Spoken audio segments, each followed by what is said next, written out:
Tool Die is used in every industry to manufacture anything. We make high precision injection molds that mold products for people that use every day. It's a very high tech industry now.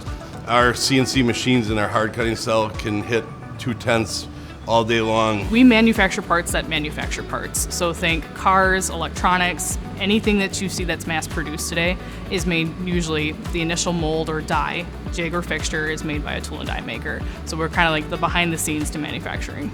For many, the journey begins before high school graduation through WCTC's Dual Enrollment Academy, one of the few amazing dual credit opportunities available to high school juniors and seniors. I got started through dual enrollment at WCTC. I really enjoyed the smooth transition from dual enrollment into classes, then classes right into the workforce while still taking them. A lot of the machinery and equipment we use at WCTC, a lot of that stuff does translate here to the shop floor. So when they wanted to teach me more in-depth things, I didn't have to learn how to use the machines. I kind of had the basic knowledge already. My overall experience was very positive. I would recommend it 10 times over again. It is one of the top rated programs for tool and die in the state of Wisconsin, and the affordability of the programs and just the staff in general, I never felt unwelcome. I always felt like I was getting the attention I needed from my instructors the entire time I was here. I never once felt like maybe this isn't for me. I loved it. It was a great experience.